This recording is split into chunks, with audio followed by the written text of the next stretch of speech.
ప్రభువైన యేసుక్రీస్తు నామములో మీ అందరికీ మట్టలాదివారం శుభాకాంక్షలు. మట్టలాదివారం అంటే వేరు సంఘాలలో మట్టలు పట్టుకొని తిరగడం లేకపోతే అవన్నీ చేస్తూ ఉంటారు. మనమేమో అవి చేయట్లేదు, ఎందుకంటే పూర్వం నుండి మనకు అది అలవాట్లేదు. యేసుక్రీస్తు ప్రభువారు యెరూషలేమునకు సమీపించినప్పుడు జరిగిన సంగతి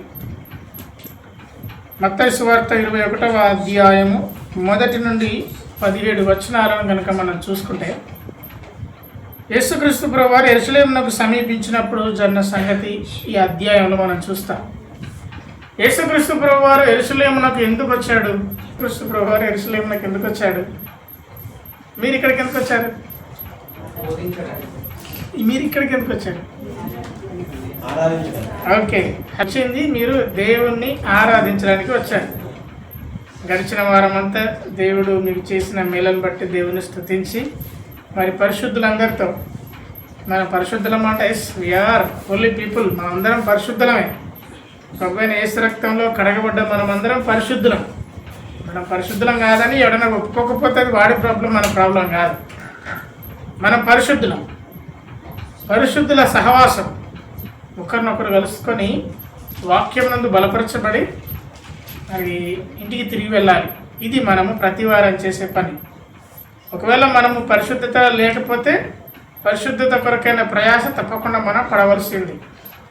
మరి మనము రావడానికి ఒక ఉద్దేశం ఉంది. మరి యేసుప్రభు యెరూషలేమునకు రావడానికి, ప్రభు అయిన క్రీస్తు యేసుప్రభు వారు యెరూషలేము రావడానికి ఉన్న ఉద్దేశం ఏంటంటే, ఆయన అక్కడికి రావడంతోనే ఆయనను సిలువ వేయబోతున్నారు. ఈ విషయం యేసుప్రభు వారికి తెలుసు. యేసుప్రభు వారు యెరూషలేమునకు ప్రవేశించాడు. ప్రవేశించిన సందర్భంలో ఎక్కడ ఉన్నాడని వాక్యం సెలవిస్తుందంటే, యెరూషలేమునకు సమీపంగా ఉన్నాడు, ఒలీవ చెట్ల కొండ దగ్గర ఉన్నాడు, అక్కడ బెత్పాగే అనే ప్రాంతంలో ఉన్నాడు. ఈ ఒలీవ చెట్లు యెరూషలేమునకు తూర్పు వైపున ఉంటాయి. ఇది కూడా మన వాక్యంలో చూస్తాం. పాత నిబంధనలో జకరియా గ్రంథము 14వ అధ్యాయం 4వ వచనం. ఆ దినమున యెరూషలేము ఎదుట తూర్పు తట్టున ఉన్న ఒలివ కొండ మీద ఆయన పాదములుంచగా, ఒలివ కొండ తూర్పు తట్టునకును పడమటి తట్టునకును నడుమునికి విడిపోయి, చాలండి. మనకు తూర్పు వైపున ఒలివ కొండ ఉంటుంది. ఇది నేను చెప్పాలనుకున్నది. యేసు ప్రభువారు యెరూషలేమునకు వస్తూ ఉన్నాడు. తూర్పున, యెరూషలేమునకు తూర్పున ఒలీవ కొండ ఉంది. ఆ ఒలీవ కొండకు కొంత వాలుగా ఉన్న ప్రాంతం పేరు లేదా గ్రామం పేరు బెత్పాగే. ఆ బెత్పాగే దగ్గరికి యేసు ప్రభువారు సమీపించాడు. అంటే ఇంకా యెరూషలేములోకి సమీపించలేదు, ఆయన బెత్పాగేకు సమీపించాడు. సమీపించినప్పుడు యేసు ప్రభువారు తన శిష్యులతో ఒక మాట చెప్తాడు. 2వ వచనం అది చూస్తాం. మీ ఎదుటనున్న గ్రామమునకు వెళ్ళుడి, వెళ్ళగానే కట్టబడి ఉన్న ఒక గాడిదయు దానితో కూడా ఒక గాడిద పిల్లయు కనబడును, వాటిని విప్పి నా యుద్ధకు తోలుకొని రండి. యేసు ప్రభువారి అసహజమైన లేకపోతే ఏమంటారు మానవతీతమైన వాస్తవం. యేసుప్రభు వారు అంటున్నారు, మీరు ఆ గ్రామమునకు వెళ్ళాడు. ఇద్దరిని పిలిచాడు శిష్యులలో. ఆ ఇద్దరి పేర్లు మనకు తెలియదు. ఇద్దరిని పిలిచాడు. పిలిచి, మీరు మీ ఎదురున్న గ్రామమునకు వెళ్ళండి, వెళ్ళగానే మీకు కట్టబడి ఉన్న గాడిద పిల్ల, గాడిద కనపడతాయి, వాటిని విప్పి నా యుద్ధకు తోలుకొని రండి. యేసుప్రభు వారికి తెలుసా ఆ గ్రామమునకు వెళ్ళాడా? యేసుప్రభు వారికి యెరూషలేమునకే వెళ్ళలేదు, యెరూషలేము లోపలనే ప్రవేశించలేదు. యేసుప్రభు వారి సహజాతీతమైన లేకపోతే మానవతీతమైన జ్ఞానం, అసాధారణమైన జ్ఞానం ఆయనకు తెలుసు, సమస్తము తెలుసు.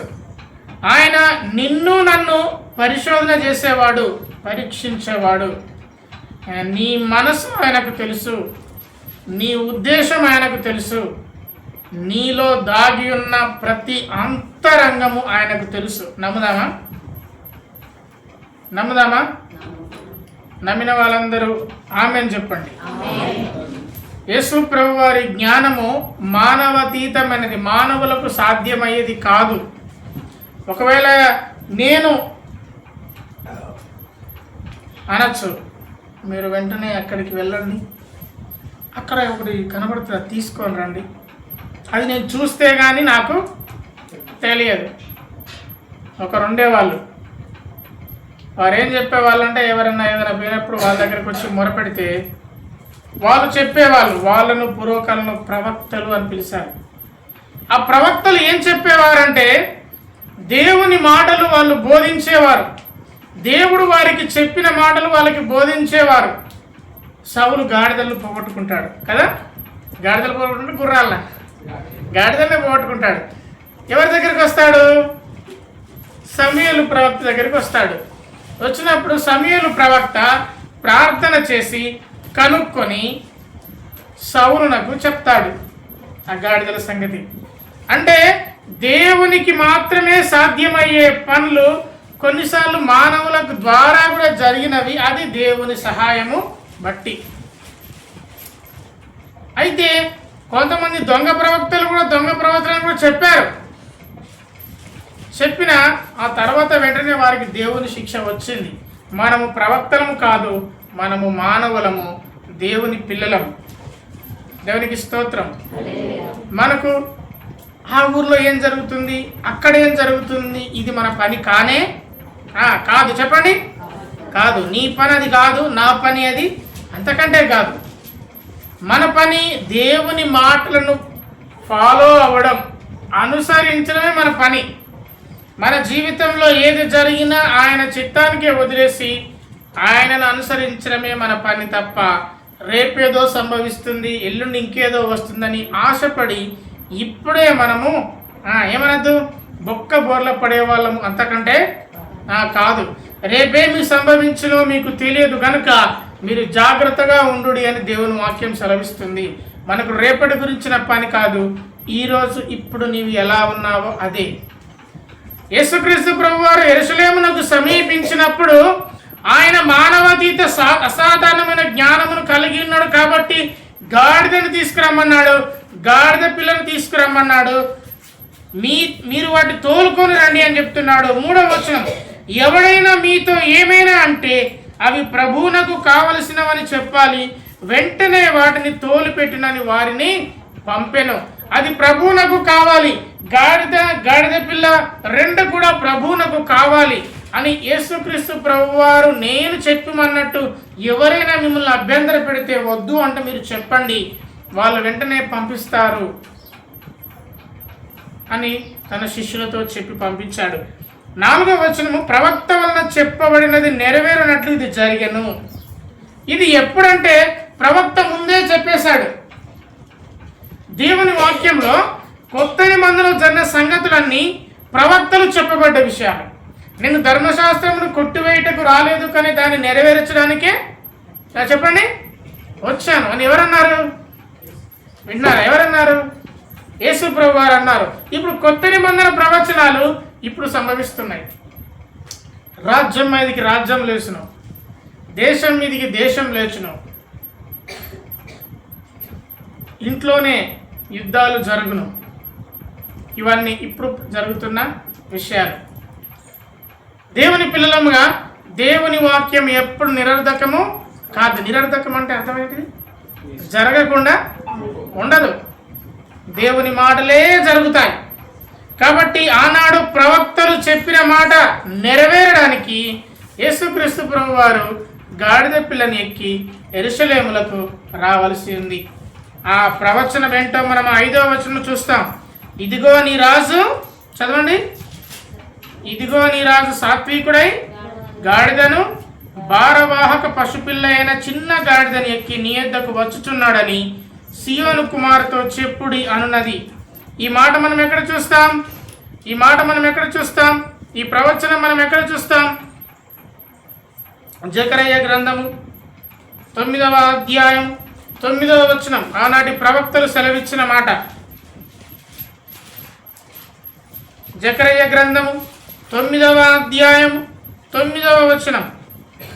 సియోను నివాసులారా సియోను నివాసులారా బహుగా సంతోషించుడి, బహుగా సంతోషించుడి. యెరూషలేము నివాసులారా ఉల్లాసముగా ఉండుడి. ఉల్లాసముగా ఉండుడి. నీ రాజు నీతిపరుడును రక్షణ గలవాడును దీనుడై గాడిదను గాడిద పిల్లని ఎక్కి నీ యొద్దకు వచ్చుచున్నాడు అనే ప్రవచనము నెరవేరడానికి యేసు ప్రభువారు గాడిద పిల్లను ఎక్కి యెరూషలేములోకి వచ్చాడు.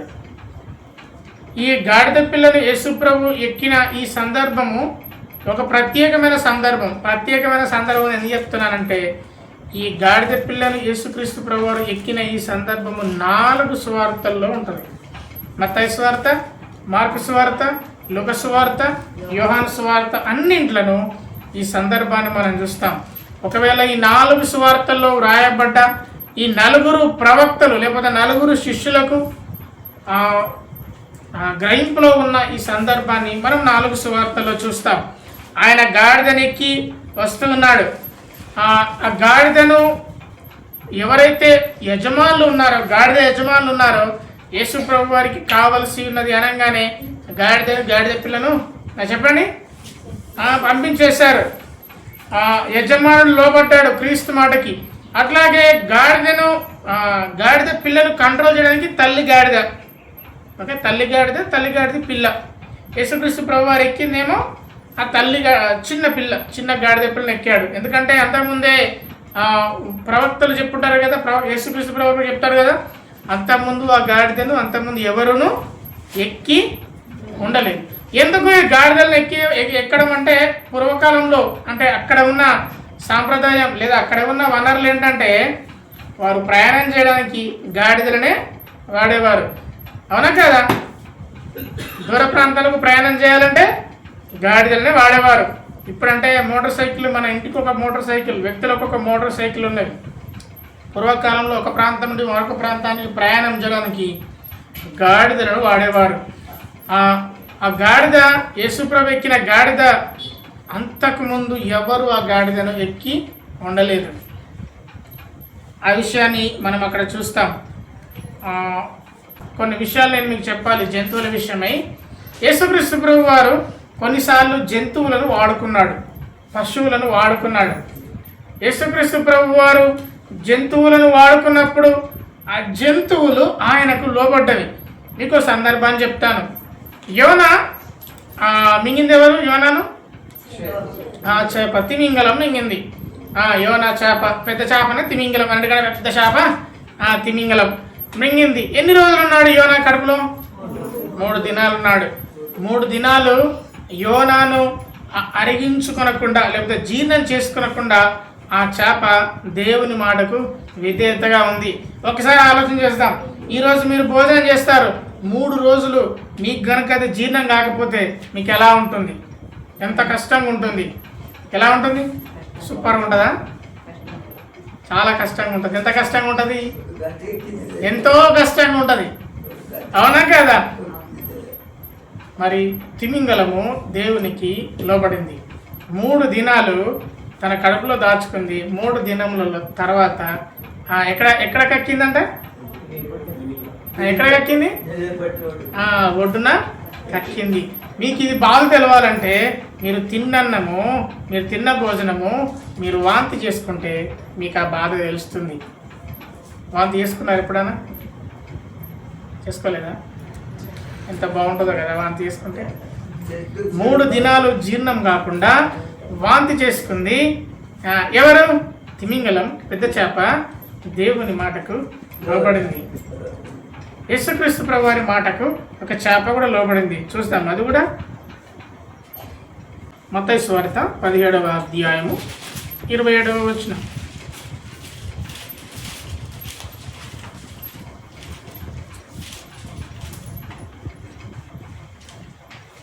ఈ సందర్భము యేసుక్రీస్తు ప్రభు వారు కపెర్నహూమునకు వస్తాడు. వచ్చినప్పుడు పన్ను వసూలు చేస్తూ ఉంటారు. పన్ను వసూలు చేసేవాళ్ళు పేతురు దగ్గరికి వచ్చి, మరి మీ బోధకుడు పన్ను కట్టడా? ఇప్పుడు మనం పన్ను కడతామా కట్టమా? కడుతున్నామా? మన పన్ను కడుతున్నామా లేదా? మీరు పాల ప్యాకెట్ తెచ్చుకున్నా అనుకో, పన్ను కడతారా కట్టరా? గుండు సూది తెచ్చుకున్నా, పెన్ను తెచ్చుకున్నా, షాంపూ తెచ్చుకున్నా. మనము ప్రతిదానికి పన్ను కడుతున్నాం, ప్రతి దానికి జిఎస్టీ కడుతున్నాం. మనం ప్రభు వారు మరి పన్ను కడతారా కట్టరా అన్నప్పుడు పేతురు గారిని వారు అడిగినప్పుడు యేసు ప్రభు వారు ఒక మాట చెప్తాడు. సార్ చదువుతారా? 27వ వచనం, మత్తయి సువార్త 17వ అధ్యాయం 27వ వచనం. అయినను మనము వారికి అభ్యంతరము కలగకుండానట్లు, నిజానికి నేను పన్ను కట్టాల్సిన అవసరం లేదు, ఆయనను వారు అభ్యంతర పడుతున్నారు కాబట్టి, నేను పన్ను కడతారా పన్ను కట్టాలని అంటున్నారు కాబట్టి మరి మనం అభ్యంతర పడకూడదు, అంటే వారికి అభ్యంతర కారణంగా మనం ఉండకూడదు అనే విషయంలో, నీవు సముద్రమునకు పోయి గాలం వేసి మొదట పైకి వచ్చే చేపను పట్టుకో, దాని నోరు తెరిచి ఎడలా 1 షెకెలు దొరుకును, దాన్ని తీసుకొని నా కొరకు నీ కొరకు వారికి ఇమ్మని అతనితో చెప్పాను. దేవుడు యేసు ప్రభు వారు ఒక చేపను కూడా వాడుకున్నాడు. పన్ను కట్టడానికి ఒక చేపను ఎన్నిక చేసుకున్నాడు. ఆ చేప నోట్లో 1 షెకెల్, అంటే ఆనాటి కాలంలో మనకున్నట్టు కొంత డబ్బు, కొంత విలువైన పన్నుకు సరిపోయే ధనం నోట్లో ఉంది. మీరు ఎప్పుడైనా ఒక 10 రూపాయల బిల్లును నోట్లో పెట్టుకొని ఉండండి, మీకు ఆ కష్టం తెలుస్తుంది. మింగలేదు చేప. బంగారు దేవుని మాటకు విధేయత కలిగి ఉంది. గాలం వేశాడు, ఒక చేప పైకి వచ్చింది, నోరు తెరిచాడు, షెకెల్ దొరికింది. ఒక భక్తుడు ఇలా అన్నాడు, చేప నువ్వు యోనను 3 రోజులు దాచుకో అంటే దాచుకున్నది, చేప నువ్వు నోట్లో పెట్టుకొని ఉండు, లేకపోతే నీ నోట్లో పెట్టుకొని ఆ 1/2 షెకెలు ఆ ధనం నీ నోట్లో పెట్టుకొని ఉండు, కానీ నీవు మృంగకు అని అంటే ఆ చేప ఆ దేవుడు ఆజ్ఞ బట్టి విన్నది. ఎందుకో ఈ కాలంలో మనుషులు ఇంట్లేరు, మనుషులు ఆ దేవుని మాటకు విధేయత చూపుతలేరు. దేవుని మాటకే విధేయత చూపుతలేరు కాబట్టి ఇంట్లో ఉన్న వాళ్ళకు కూడా విధేయత చూపని అవసరం చెప్పండి చెప్పండి లేదు. దేవుని పిల్లలంగా యేసుక్రీస్తు ప్రభు వారు గాడిద పిల్ల పైన ఎక్కొచ్చాడు. గాడిదను యేసు ప్రభు వారు వాడుకున్నాడు. ఇక్కడ గాడిదలు లేవా? ఆ ఊర్లోనే గాడిదలు ఎందుకు వాడుకోవాలి?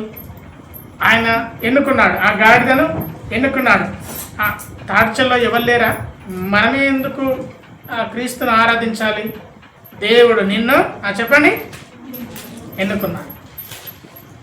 ఎవరికి లేని అవకాశం అది. నమ్ముదామా? ఏమోలే నేను చెప్తానా, మనం వింటానంటారా? అట్లా ఎప్పుడు అనుకోకండి. అలా అనుకుంటే మీరు ఇక్కడ రావాల్సిన అవసరం లేదు, వచ్చి వ్యర్థం. దేవుడు ఎవరికి లేని గొప్ప పరిచర్య, లేకపోతే గొప్ప ఆధిక్యత దేవుడు మనకు ఇచ్చాడు. ఇంతకుముందు మనం ఒక మంచి పాట పాడుకున్నాం, క్షణభంగురం ఈ క్షయ జీవితం, అక్షయ నగరం మనకు శాశ్వతం. క్షణభంగురం అంటే క్షణమాత్రం ఉండే ఈ జీవితం ఇది. అక్షయ నగరం అంటే ఎప్పటికీ కరిగిపోనిది, శాశ్వతమైనది, మనకు శాశ్వతమైనది. ఆ శాశ్వతమైన నగరం కొరకు మన ప్రయాస. ఆనాడు మరి పశువులు, చేపలు, గాడిద యేసుక్రీస్తు ప్రభు వారి యొక్క మాటను విన్నది. మరి వారం వస్తున్నావు, కనీసం 2 వారాలకు ఒకసారైనా దేవుని మందిరంలో కనబడుతున్నావు. మరి నీవు దేవుని మాటను వింటున్నావా? దేవుని మాటను విన్న నీవు ఆచరణలో పెట్టే ప్రయత్నం చేస్తున్నావా? నేను పూర్తిగా చేయలేకపోతున్నాను, కనీసం ప్రయత్నం చేస్తున్నావా? దేవుని సన్నిధికి రావాలంటే ఎన్నో అడ్డంకులు. మొబైల్ ఒక అడ్డంకి, పిల్లలు ఒక అడ్డంకి, ఎండ ఒక అడ్డంకి. ఇన్ని అడ్డంకులను దాటుకొని ఇక్కడికి వచ్చావు. సంతోషం. వచ్చిన నీవు, వాక్యమును వింటున్న నీవు, వాక్యమును ఆచరణలో పెడుతున్నావా? చాలా సులభమైన ప్రశ్న ఇది. ఎవరైనా అడగచ్చు, వాక్యం విని పాటిస్తున్నావా అని. చాలా కష్టం ఆచరించడం, ఆచరణలోకి తేవడం చాలా కష్టం. దేవుని మాటకు విధేయత చూపింది కాబట్టే ఇప్పటికీ గాడిద పిల్ల గురించి మాట్లాడుతుంటాం. మన భారతదేశంలో అదేం చండాలమో తెలియదు కానీ గాడిద అంటే కోపం, అవునా కదా? ఆ సింహం అంటే గొప్పతనం. కానీ యేసు ప్రభువు వారు ఎక్కింది సింహాన్ని కాదు, గాడిదను. అలా మిమ్మల్ని గాడిదని తిరిగితే సంతోషపడమని కాదు, అసలు జంతువులకు మనకు పోలిక లేదు. మనం ప్రత్యేకించబడ్డ వాళ్ళం. జంతువుల కొరకు మనం లేము, మన కొరకే జంతువులను చేశాడు దేవుడు. జంతువులను ఏలుమని దేవుడు మనకు చేశాడు. అది ఏమైందో ఏమో పోలికలు వచ్చేసినాయి. నీతిమంతుడు సింహం వలె ధైర్యంగా ఉండును అని బైబిలే పోలిక చెప్పిన తర్వాత ఇక మనం ఏమీ చేయలేము. అయితే మనము సింహాల కంటే గొప్ప వాళ్ళము, జంతువుల కంటే గొప్ప వాళ్ళము, వాటిపైన అధికారులం. మరి ఆది మానవులు చేసిన పాపం వల్ల ఇప్పుడు వాటిని చూస్తే మనం బెదిరిపోతున్నాం. కానీ నిజం చెప్పాలంటే ఆ పులులు కూడా మనుషులు చూసి భయపడతాయి. ఇది నమ్ముతారా నమ్మరా? నమ్మాలి. ఎందుకంటే అప్పుడప్పుడు కొన్ని వీడియోస్ పులులతోని వాళ్ళు చేస్తున్న వీడియోస్ చూసినప్పుడు పులి తనకంటే పెద్దగా ఉన్న వారిని చూస్తే భయపడుతుందంట. తనకంటే పెద్దగా ఉన్న వారిని చూస్తే పులి భయపడుతుంది. అయితే నేను మీకు చెప్పేది ఏంటంటే భూమి మీద ఉన్న ప్రతి జంతువు, చేప, గాడిద ఇవన్నీ యేసుక్రీస్తునకు లోబడుతున్నవి. నీవు ఎంతగా లోబడుతున్నావు? ఈ మాట నేను మీకు చెప్పాలని ఆశపడుతున్నాను. యెషయా గ్రంథము 62వ అధ్యాయము 11వ వచనం. ఆలకించుడి, భూదిగంతముల వరకు యెహోవా సమాచారం ప్రకటింపజేసి ఉన్నాడు. ఇదిగో రక్షణ యుద్ధకు వచ్చి ఉన్నది. ఇదిగో ఆయన ఇచ్చు బహుమానం ఆయన యొద్దనే ఉన్నది. ఆయన ఇచ్చు జీతం ఆయన తీసుకొని వచ్చున్నాడని సియోను కుమార్తెకు తెలియజేయుడి. ఇక్కడ పలుకుతున్న మాట సియోను కుమార్తెతో చెప్పుడి. సియోను కుమారి అంటే యెరూషలేము. యెరూషలేమునకు ఆయన వస్తున్నాడు. ఆయన వస్తూ మరలా ఆయన రాబోతున్నాడు. ఆయన వచ్చేటప్పుడు బహుమానం తీసుకురాబోతున్నాడు. ఆయన నీకు ఇచ్చే బహుమానం ఆయన దగ్గరనే ఉన్నది. అది పొందుకోవడానికి నువ్వు సిద్ధంగా ఉన్నావా? యేసుక్రీస్తు ప్రభువారు నాకు వచ్చినప్పుడు గాడిద పిల్ల పైన వచ్చాడు. యేసుక్రీస్తు ప్రభువారు మరలా రాబోతున్నాడు. అప్పుడు గుర్రం పైన రాబోతున్నాడు. ఇప్పుడు ఎత్తబడే పిల్లలముగా మనం ఉండాలి. యేసుక్రీస్తు ప్రభువారు మిత్రులకి వచ్చినప్పుడు ఈయన ఎవరో అనుకున్నారంట అక్కడ ఉన్న ప్రాంత వాళ్ళు. ఈయన ఎందుకు వస్తున్నాడు? ఈ గాడిద పిల్లకి ఎందుకు వస్తున్నాడు? వచ్చినప్పుడు ఈ నినాదాలేంటి, ఈ జయం ఏంటి, దావీదు కుమారునికి జయం ఏంటి అని వాళ్ళకి అర్థం కాలేదు. ఎప్పుడైతే యేసుక్రీస్తు ప్రభువారు రెండవ రాకడలో వస్తామో ఆయన వారందరూ మధ్యాకాశంలోకి ఎత్తబడుతున్న సందర్భంలో మరి మిగతా వాళ్ళు అనుకోవచ్చు, వీళ్ళందరూ ఏంది ఇటు పైకి ఎత్తబడే గుంపులో వీళ్ళున్నారు ఏంది, మరి మన పరిస్థితి ఏందని వాళ్ళు అనుకోవచ్చు. ఏది ఏమైనా యేసుక్రీస్తు ప్రభువారు గాడిద పిల్లని ఎక్కి ఎందుకు వస్తున్నారంటే ఆయన సిలువ వేయబడే సందర్భం రాబోతుంది. మన పాపముల నిమిత్తం, మన బలహీనతల నిమిత్తం ఆయన వధించబడబోయే సందర్భం రాబోతుంది. ఆయన రాజుగా యెరూషలేమునకు ప్రవేశించాడు. యేసుక్రీస్తు ప్రభువారు చెప్పిన వెంటనే శిష్యులు వెళ్ళి తమ ఆజ్ఞాపించిన ప్రకారం చేశారని 6వ వచనం చూస్తాం. 7వ వచనము, ఆ గాడిదను దాని పిల్లను తోలుకొని వచ్చి వాటి మీద తమ బట్టలు వేయగా ఆయన బట్టల పైన కూర్చుండెను. జన సమూహములలో అనేకులు తమ బట్టలు దారి పొడుగున పరిచిరి, కొందరు చెట్ల కొమ్మలు నరికి దారి పొడుగున పరిచిరి. 9వ వచనము, ఈయన జనసమూహములలో ఆయనకు ముందు వెనక వచ్చే వారందరూ కూడా దావీదు కుమారునికి జయము అంటే అర్థం హోసన్న, ప్రభుపేట వచ్చేవాడు స్తుతింపబడుగాక సర్వోన్నతమైన స్థలంలో అని కేకలు వేయుచుండిరి. యేసుక్రీస్తు ప్రభువారు గాడిద పైన కూర్చోడానికంటే ముందే బట్టలు పరిచారు. రాజరికానికి గుర్తు. యేసుక్రీస్తు ప్రభువారు మన రాజు అయినాడు. రాజు ఒక శాసనము చేస్తే ఆ శాసనమునకు తిరుగులేదు, అది జరగవలసిందే. రాజు ముద్ర పడితే దానికి తిరుగులేదు. అట్లాగే దేవుని మాటకు లోబడకపోతే మనము శిక్షకు పాత్రలమవుతాం. ఇక్కడ ఆయన రాజుగా యెరూషలేములోకి ప్రవేశించినప్పుడు వారందరూ కూడా ఆయన స్తుతిస్తున్నారు. దేవుని స్తుతించే భద్రమై ఉన్నాం. యేసుక్రీస్తు ప్రభువాన్ని మన రాజుగా మనం కొలుస్తున్నాం కాబట్టి ఇక్కడికి మనం వచ్చాము, దేవుణ్ణి స్తుతిస్తూ ఉన్నాం. అక్కడ వారందరూ కలవరపడుతున్నారు. చూడండి 10వ వచనం, ఆయన యెరూషలేములోకి వచ్చినప్పుడు పట్టణం అంతా ఈయన ఎవరో అని కలవరపడ్డారు, కన్ఫ్యూజ్ అయ్యారు. జనసమూహము ఈయన గలిలయలోని నజరేతు వాడకు ప్రవక్త అయిన యేసు అని చెప్పిరి.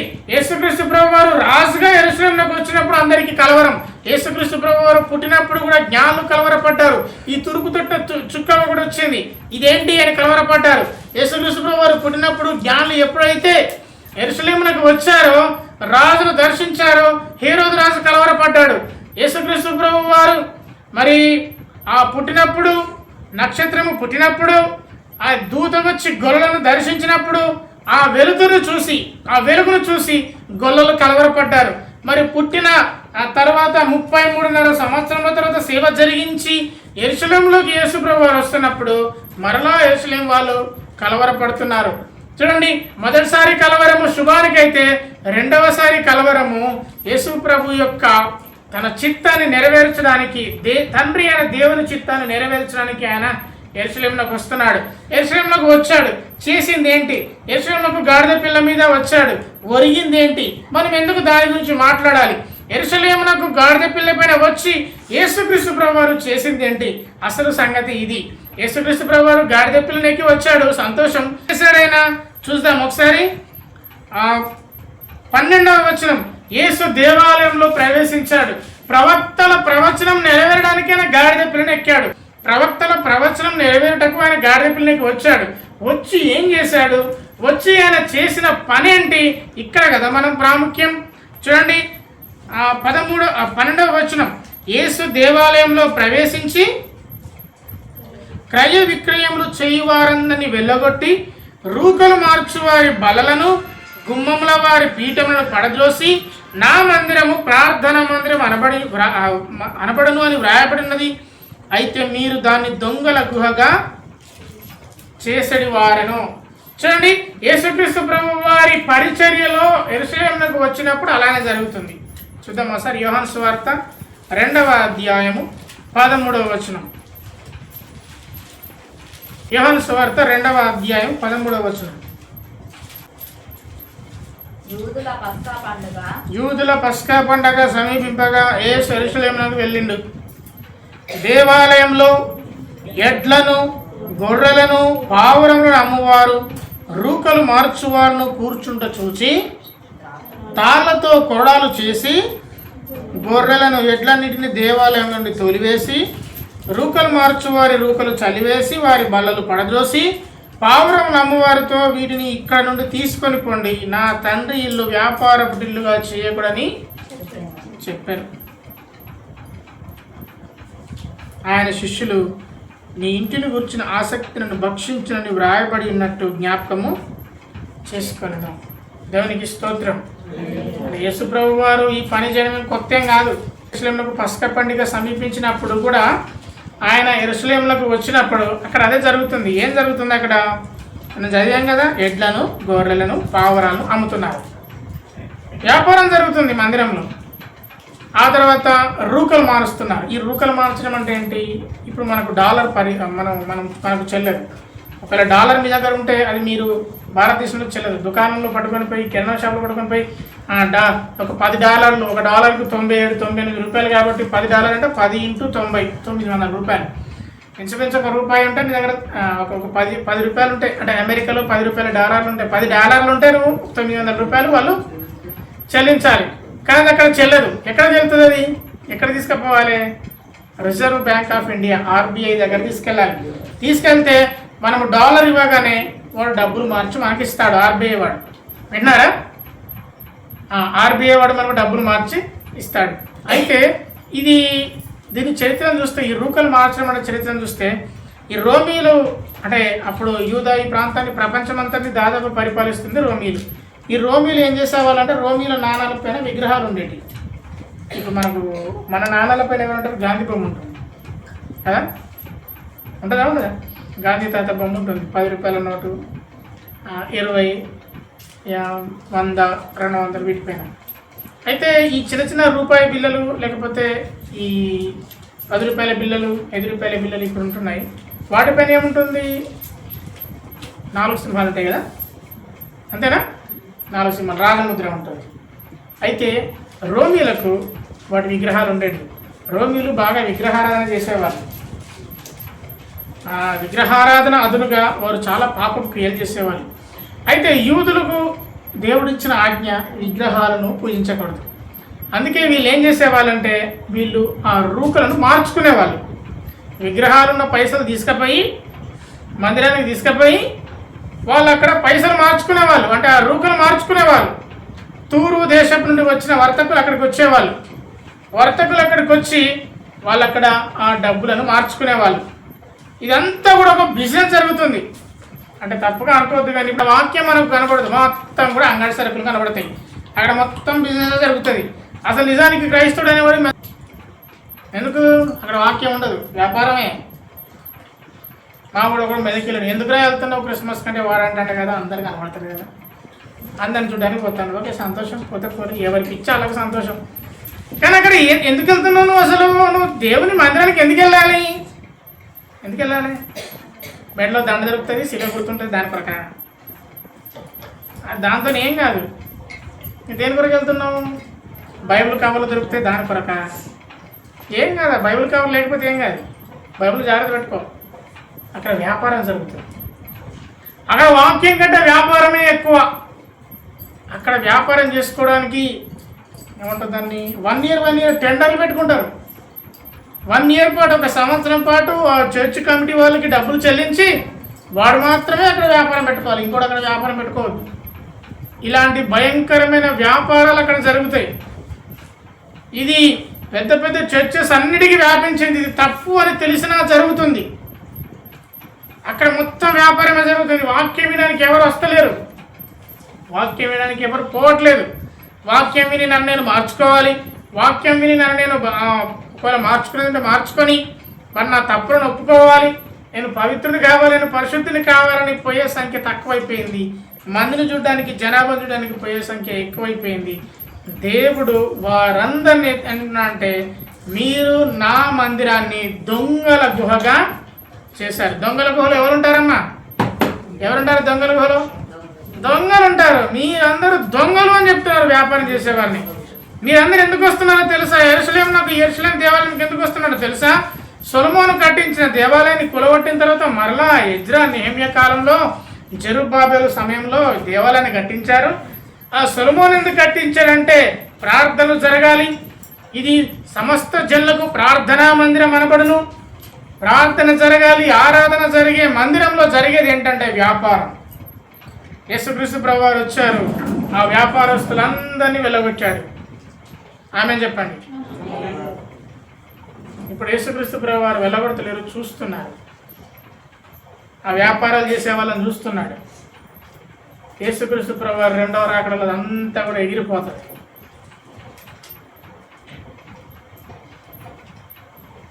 దేవుని మందిరంలో వ్యాపారం చేయడానికి వీలు చెప్పండి. ఒక 200 మందో, 400 మందో, 500 మంది అయ్యారు అనుకో, తెల్లారి మన చర్చ్ ముందు ఏముంటుందో తెలుసా? వాడు బజ్జీ షాప్ పెడతాడు, ఇంకోడేం పెడతాడు, ఇంకోడేమో ఈ మెడలో వేసుకునే దండల షాప్ కూడా పెడతాడు, ఇంకోడేమో బైబిల్ కవర్లు పెడతాడు. వాడు చర్చిలో ఉండడు, బయట ఉంటాడు. మన చండాలం ఏంటంటే మనం అంతమంది లేవు. మన చండాలం ఏంటంటే మనమే దానికి అనుమతిస్తాం. మరి చేసుకోపోరు. వాడు అంటాడు మీ చర్చ్ కమిటీకి నేను కొంత డబ్బులు ఇస్తా అంటాడు. డబ్బులు అంటే పిచ్చి లేదు ఎవరికి? ఒప్పుకుంటాం, మనం కూడా ఒప్పుకుంటాం. ఎందుకంటే ఏమొస్తాయి మనకు? డబ్బులు వస్తున్నాయి. దేవుని పిల్లలుగా దేవాలయం ముందు వ్యాపారం చేయడానికి వీల్లేదు. నువ్వు రూకలు మార్చుకునేది ఎక్కడో మార్చుకోవాలి, నువ్వు పశువులు నమ్ముకోవడానికి ఎక్కడో మార్చుకోవాలి, కానీ దేవాలయంలో అటువంటి కార్యాలు జరగడానికి వీల్లేదు. యేసు ప్రభువు వారు తీవ్రంగా ఖండించారు. 2 సందర్భాల్లో మనం అక్కడ చూస్తున్నాం. దేవాలయంలో క్రయ విక్రయాలు చేయవారందరినీ వెళ్ళగొట్టాడు. రూకలు మార్చువారి బల్లలను, గుమ్మములను, పీఠములను పడదోశాడు. నా మందిరము ప్రార్థన మందిరం అనబడుతుందని రాయబడింది, మీరు దాన్ని దొంగలుగా చేశారని చెప్పి అక్కడికి వచ్చిన వారందరినీ స్వస్థపరిచినట్టుగా చూస్తాం. గుడ్డివారిని, కుంటివారిని దేవాలయంలో ఆయన దగ్గరికి వచ్చినప్పుడు ఆయన వారిని స్వస్థపరిచాడు. దేవునికి స్తోత్రం. ఎప్పుడైతే మనము ఇక్కడ చేసే పని కాకుండా చేయకూడని పని ఎప్పుడు చేస్తామో దేవుని శిక్ష మన మీదకి వస్తుంది. ఈ లోకంలో నువ్వు శిక్ష అనిపించకపోవచ్చు, కానీ దేవుడు వచ్చినప్పుడు ప్రతి దానికి మనం సమాధానం చెప్పాలి. ఈ లోకంలో నీవు చేసే కార్యాలకు శిక్ష పడకపోవచ్చు, కానీ దేవుని దగ్గర నీకు తప్పకుండా శిక్ష వస్తుందనే భయాన్ని కలిగి ఉండాలి. 13వ వచనం ఒకసారి చదవండి. నా మందిరము ప్రార్థన మందిరమని అనబడుతుంది, మీరు దాన్ని దొంగల గుహగా చేశారు. యెషయా గ్రంథము 56వ అధ్యాయము 7వ వచనం. యెషయా గ్రంథము 56వ అధ్యాయం 7వ వచనం.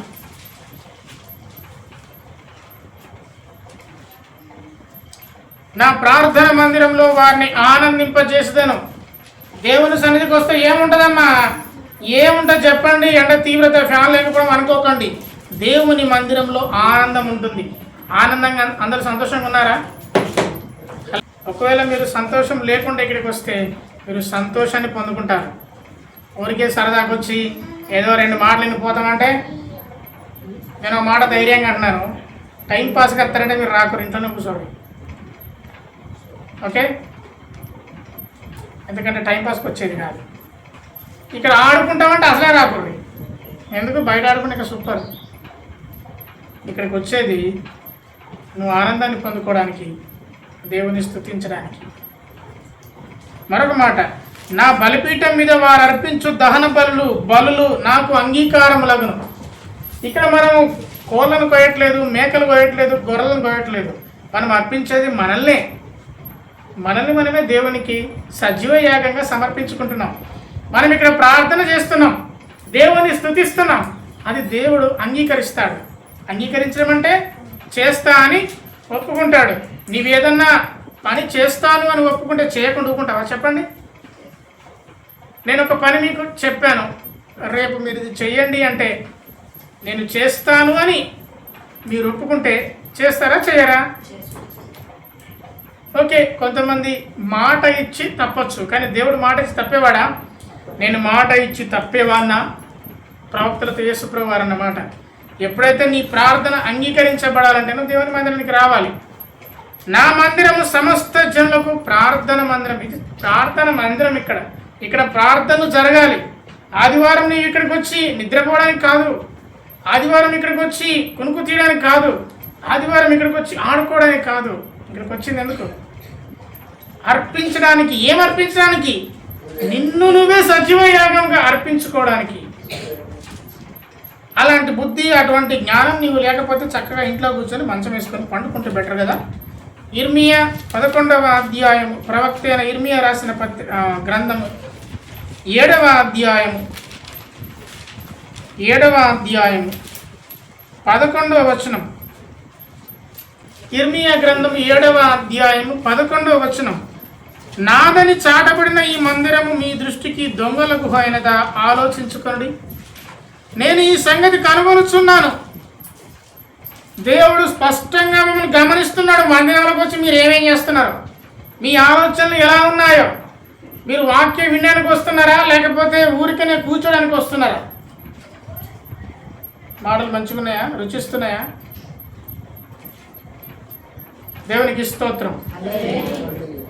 దేవుని వాక్యం వినడానికి మనం ఎందుకు సిద్ధంగా ఉండాలంటే ఆయన హెచ్చరికలు మనం తీసుకోవడానికి. ఆశీర్వాదాలు ఎలాగో ఉంటాయి, నువ్వు హెచ్చరికలు తీసుకొని దాని ప్రకారం నువ్వు హెచ్చరింపబడ్డప్పుడు ఆశీర్వాదాలు అవే పరిగెత్తుకొని చెప్పండి వస్తాయి. నీకు ఆశీర్వాదాలు కావాలి కానీ హెచ్చరికలు వద్దంటే ఎలా? మీ మందిరము దొంగల గుహ అయినదా? నేను మీ గురించి ఆలోచన చేస్తాను అంటున్నాడు. ఇదే యెహోవా వాక్కు. దేవుడు మీరు ఇక్కడికి వచ్చి మీరు చేసే ప్రతి పని దేవుడు గమనిస్తున్నాడు అనే ఆలోచన మీ ఎల్లప్పుడూ మీ తలంపుల్లో ఉండాలి. జకర్యా గ్రంథము 6వ అధ్యాయము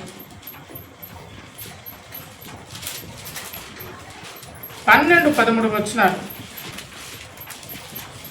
జకర్యా 6వ అధ్యాయము 12-13 వచనాలు. చూసారా? ఇది మీరే చదవాలి. జకర్యా గ్రంథము 6వ అధ్యాయము 12-13 వచనాలు చదవండి. ఎవరు? అతనితో ఇట్లను చెప్పండి, చదవండి.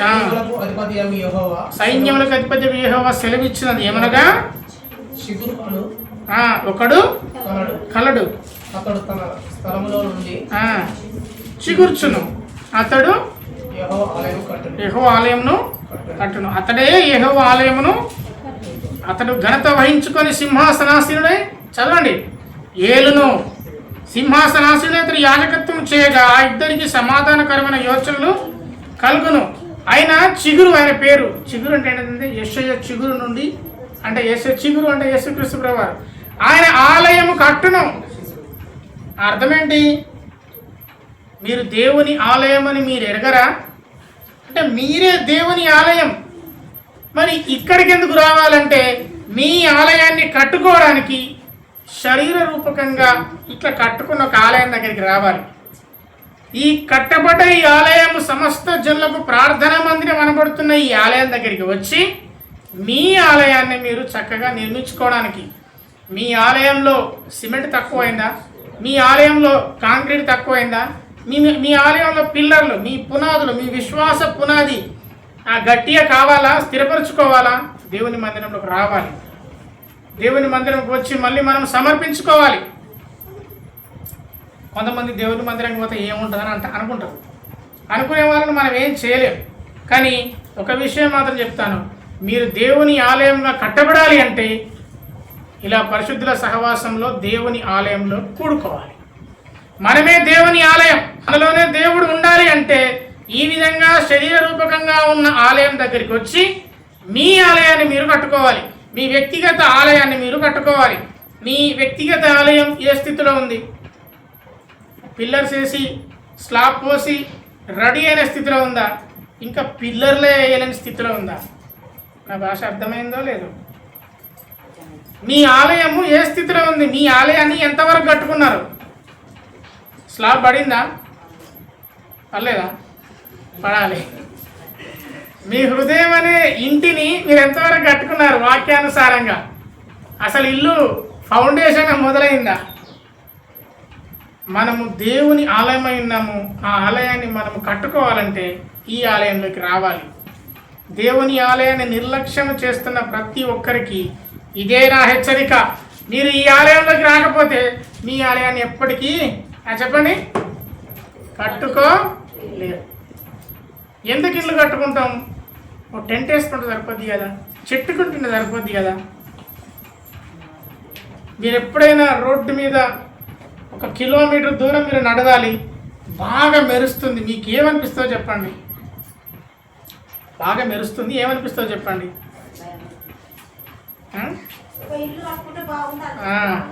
హల్లేలూయా, కొంచెం నేను మారుస్తాను, ఇక్కడనే నా ఇల్లు ఉంటే బాగుండు అనిపిస్తుంది. అర్థమైంది? ఇంట్లో ఉంటే మెరుపులు, ఉరుములు, పిడుగులు ఏమి కూడా ఏం చేయదు. అది మనకి రక్షిస్తుంది. అట్లాగే నీ హృదయంలో దేవునికి ఆలయం కనుక నువ్వు కట్టుకోనకపోతే ఏమైతే చెప్పండి, ఏమైతుంది? ఆ ఇల్లు కూడా ఎలా కట్టుకోవాలి, ఆలయం కూడా ఎలా కట్టుకోవాలని మత్తయి సువార్తలో ఉంటుంది. బండ మీద తన ఇల్లు కట్టుకున్న బుద్ధిమంతుని పోలి ఉండును. వాన వచ్చెను, వరదలు వచ్చెను, గాలి విసిరి ఇంటి మీద కొట్టెను, కానీ ఆ ఇల్లు దేని మీద కట్టబడింది? బండ మీద కట్టబడింది కాబట్టి గట్టిగా ఉంటుంది. ఇసుక మీద కట్టబడ్డ ఇల్లు కూలిపోతుంది. డబ్బులు వస్తాయని ఒక్కొక్కడు ఇండ్ల మీద ఇల్లు కట్టారు. 3 నెలలకు 4 నెలలతో ఇల్లు కనబడతలేవు. ఎందుకు ఇల్లు కనబడతలేవంటే ఏమనుకోకండి, బాంబులు ఎత్తో కూలుతాయి. ఓకేలేండి, నేను డైవర్ట్ అవ్వట్లేదు. మీ మందిరంను కట్టుకోవాలంటే, మీ హృదయాన్ని మీ దేవుని ఇంటిగా కట్టుకోవాలంటే దేవుని మందిరంకు రావాలి. ఎందుకంటే ఈ మందిరము సమస్త జనులకు ప్రార్థన మందిరం చెప్పండి అనబడుతుంది. అందుకే యేసు ప్రభువు వారు దేవాలయాన్ని శుద్ధి చేయడానికి రాజుగా ఆయన గాడిదనికి వచ్చాడు. సాధారణంగా రాలేడా యేసయ్య? కామన్గా ఊరికినే రాలేడా? వచ్చాడు, రాగలడు. అయితే తను రాజుగా వచ్చాడు. రాజుగా వచ్చి దేవాలయంకు నేనే అధిపతిని అని తెలియజేయడానికి అక్కడ వర్తకులందరినీ వెళ్ళగొచ్చాడు. డబ్బులు మార్చుకుంటున్నారు. అక్కడేమో లోపల ఆరాధన జరుగుతుంది, బయటనేమో బేరాలు ఆడుతున్నాడు. నేను 10 రూపాయల నోటు తెచ్చాను, దీన్ని మార్చాలి, ఏం చేయాలి? అదో పెద్ద డిస్కషన్. నువ్వు వచ్చింది ఎందుకురా? ఆరాధన చేయడానికి. నీవు చేసేది ఏది? డబ్బులు మార్చుకోవడం. ఎందుకు వచ్చినా ఆయన క్లారిటీ ఉంది, నేను డబ్బులు మార్చుకోవడానికి వచ్చినా అని అనుకుంటాడు. కానీ నీవు అందుకు రావద్దు. నీవు దేవుని ఆరాధించడానికి రావాలి. మరొకడు గొడ్లు పట్టుకొని వచ్చాడు, ఎడ్లు పట్టుకొని వచ్చాడు, పశువులను పట్టుకొని వచ్చాడు, అమ్ముతున్నాడు. వాళ్ళు అంటున్నారు, మీరందరూ దొంగల గోగా చేశారు మందిరాన్ని, మీరందరూ దొంగలు. దయచేసి నన్ను ఏమనుకోకండి, ఏం తిట్టుకోకూడదు. మీరు కనుక వాక్యం వినడానికి రాకుండా ఉంటే మీరు కూడా దొంగలే. మీరు వాక్యం వినకుండా ఇక్కడికి రాకుండా మీరు ఏ పని చేసినా మీరు కూడా దొంగలే అని దేవుని వాక్యం చెప్తుంది. దేవునికి స్తోత్రం. అది తెలియజేయడానికి ఆయన గాడిద పిల్ల మీద యెరూషలేము లోపలికి ప్రవేశించాడు. అంతే తప్ప గాడిద పిల్ల ఎక్కి ఏదో ఘనత పొందడానికి కాదు. మనం ఎవరమండి దేవునికి ఘనతనివ్వడానికి? ఒకడు అన్నాడు కదా, నేను ఒక మంచి పాట పాడాను. ఒకప్పుడు నేను ఇంటర్మీడియట్లో ఉన్నప్పుడు నాకు పాటలు పాడకపోయేది. మా మిత్రులు ఆశీర్వాదం సంతోషిక్కనే ఉన్నాడు. పాట పాడి మధ్యలో పరిగెత్తుకొని వచ్చేది. కానీ ఇప్పుడు దేవుని కృపను బట్టి భూపాలపల్లి జిల్లా ఈ పెద్దపల్లి మొత్తం మీద ఇప్పుడు మ్యూజిక్ మీద పాడాలంటే అది నాకు నేను ఎక్కువ చెప్పుకోవద్దు. కానీ ఈ నాకు ఒకటి ఉంటుంది, నన్ను చూస్తే వాళ్ళు పాటిస్తారు అంతే. ఏం పాడినావు బ్రదర్, అసలు మామూలు పాడలేదని అంటున్నాడు. ఇది ఒకటే మాట చెప్తాను, ఆయన చెప్తేనే నాకు తెలుసా, నాకు తెలియదా? నాకు అర్థమవుతుందని చెప్పింది. ఆయన చెప్తేనే నాకు తెలిసిందా, నాకు తెలియదా? నేను బాగా పాడతానని తెలియదా? నేను మ్యూజిక్ మీద బాగా పాడతానని నాకు తెలియదా? తెలుసు. అట్లాగే ఈ మాట నేను మీకు ఏం చెప్తానంటే, దేవుడు రాజు, యేసయ్య రాజు. అది ప్రపంచానంతటికీ తెలిసి ఆయనకేదో ఘనతనివ్వడానికి రాలేదు అక్కడ. ఆయన ఎందుకు వస్తున్నాడో తెలుసు. మనము స్తోత్రం 1000 కోట్ల స్తోత్రాలు, 10 కోట్ల స్తోత్రాలు, నీకు కోటి స్తోత్రాలు ఎవరైనా చేసిరట ప్రార్థన? కోటికి ఎన్ని సున్నాలు ఉంటాయో తెలియదు, కానీ అంటాం మనం అంతే. తండ్రి నీకు 1,000,000 స్తోత్రాలు తెలియజేస్తున్నాను, నోరే కాబట్టి అంటాం. కానీ వ్యక్తిగత జీవితంలో మన ప్రవర్తన ఆయనకు స్తుతి కలిగేటట్లు ఉండాలి. అందుకే అక్కడ వీరందరూ యేసుక్రీస్తు ప్రభువును రాజుగా ఊరేగించారు, కానీ అక్కడ జరుగుతున్నది వేరు. నువ్వే రాజు అని అంటున్నారు, కానీ అక్కడ చేస్తున్నది వేరు. నువ్వేనా రాజు, నువ్వు మా దేవునివి, నువ్వు హోసన్నా జయం జిందాబాద్ అని అంటున్నారు, కానీ అక్కడ జరుగుతున్నది వేరు. ఏం జరుగుతుంది అక్కడ? ఏం జరుగుతుంది? దేవాలయంలో వ్యాపారం జరుగుతుంది. ఇక్కడేమో జిందాబాద్ పెట్టారు, అక్కడేమో వ్యాపారం జరుగుతుంది. యేసు ప్రభు వారికి వెంటనే అక్కడ ఉన్న వారందరినీ వెళ్ళగొట్టి అంటున్నాడు, మీరు దీన్ని దొంగల గుహగా చేశారని అక్కడ ఉన్న వారందరినీ ఆయన స్వస్థపరిచాడు. అక్కడ ఉన్న ప్రధాన యాజకులు చూడండి, 15వ వచనంలో ప్రధాన యాజకులు, శాస్త్రులు వారందరూ వింతగా చూస్తున్నారు. ఇప్పుడు ప్రధాన యాజకులు, శాస్త్రులు ఎందుకు వచ్చిర్రు? ఇక్కడ వ్యాపారాన్ని డిస్టర్బెన్స్ చేస్తాడు యేసుప్రభు వచ్చి ఏంది దావీదు కుమారునికి జయమేంది, మీకేం పని లేదని పిల్లలను తిరుగుతున్నాడు. అయితే యేసుప్రభు అన్నమాట, బాలుల యొక్క చంటి పిల్లల యొక్క నోట స్తోత్రము సిద్ధింపజేస్తున్నని మీరెన్నడూ చదవలేదా అని వారితో చెప్పి అక్కడి నుండి వెళ్ళిపోయినట్టుగా చూస్తాం. దేవునికి స్తోత్రం. ఆయన బాలుల నోట, చంటి పిల్లల నోట ఆ స్తోత్రము పొందుకోదగిన వాడు. నువ్వు స్తోత్రము చేసినా చేయకపోయినా ఆయన స్తోత్రార్హుడు. ఆమేన్. నువ్వు స్తుతించినా స్తుతించకపోయినా ఆయన స్తుతికి పాత్రుడు. నువ్వు స్తుతించే నిన్ను ఆయనకు అర్పించుకుంటే నీ దేవాలయం కట్టబడుతుంది. యేసు ప్రభు వారు వచ్చింది శారీరకంగా కట్టబడ్డ ఈ దేవాలయం గురించి కాదు, ఆయన మానసికంగా మన దేవాలయాన్ని కట్టడానికి వచ్చాడు. నీ దేవాలయాన్ని నువ్వు ఎప్పుడైతే కట్టుకుంటావో, నీ దేవాలయాన్ని ఎక్కడైతే నువ్వు చక్కగా నిర్మించుకుంటావో, దేవుని యొక్క చిత్తం నీ జీవితంలో నెరవేర్చబడుతుంది. నీ ప్రార్థన దేవుడు వింటాడు. నీకు మరొకరి ప్రార్థన అవసరం లేదు, నా ప్రార్థన అంతకు అవసరం లేదు. నీవెప్పుడైతే నీ దేవాలయాన్ని నిర్మించుకుంటావో ఆ దేవాలయంలో దేవుడే ఉంటాడు. దేవుని నీ దగ్గర పెట్టుకొని నువ్వు ఇంకొకరి దగ్గరికి వెళ్ళవలసిన అవసరం చెప్పండి లేదు. దేవుడే నీ దగ్గర ఉన్నాడు. నీ దేవాలయంలో దేవుడే ఉంటే, నీలో దేవుడే ఉంటే నీకు ఇంకోతో పనేముంది? నువ్వు ఎక్కడెక్కడికి పరిగెడతావు? కర్ణాపురం అని, పెద్దాపురం అని, బెల్లంపల్లి అని ఇంకెక్కడికి పరిగెడతావు? ఏది అవసరం లేదు. నీ దేవాలయం సరిగా ఉంటే, నీ దేవాలయంలో దేవుడే ఉంటే, నేను నీతోనే ఉంటాను, నీలోనే ఉంటాను నీ ప్రమాణము చేసిన దేవుని మాటలు కనుక నీవు విశ్వసిస్తే నీవు రక్షించబడతావు. నీ ప్రార్థనకు సమాధానం చెప్పండి దొరుకుతుంది. అది నువ్వు ఇక్కడ ఉన్నా దొరుకుతుంది, ఎక్కడ ఉన్నా దొరుకుతుంది. మీకు తెలుసా, అక్కడ అప్పుడప్పుడు నన్ను వాక్యం చెప్పడానికి పిలుస్తారు. ఎక్కడికి? పెద్ద పెద్ద చర్చెస్కి పిలుస్తారు. కానుక కూడా బాగానే పెడతారు. ఏది? నాకే. కానీ నేను ఎప్పుడైనా పోయానా? నేను ఎప్పుడు పోలేదు. అక్కడికి పోతే కానుక దొరుకుతుంది, ఇక్కడ ఉంటే ఆశీర్వాదం దొరుకుతుంది. నీకు ఆశీర్వాదాలు కావాలా, కానుకలు కావాలా, నీకు డబ్బులు కావాలా? వీళ్ళందరూ డబ్బులు పిచ్చున్నోళ్ళు ఎవరు? యాజకులు, శాస్త్రులు. అందుకే వాళ్ళు చర్చిలలో వ్యాపారం చేసిన మొదలు పెడుతున్నారు. అయితే యేసుప్రభు వారు వారందరినీ వెళ్ళగొట్టి వ్యాపారం చేయడానికి కాదు, ఇది ప్రార్థన మందిరం.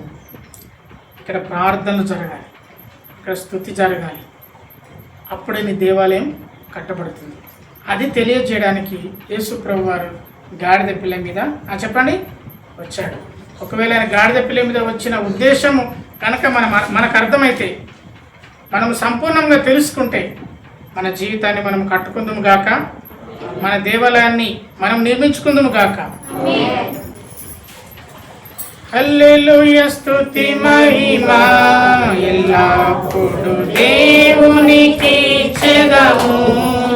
హల్లెలూయా, స్తుతి మహిమ ఎల్లప్పుడు దేవునికి చెదము. హల్లెలూయా, హల్లెలూయా, హల్లెలూయా. మన సైన్యములకు అధిపతి అయిన ఆ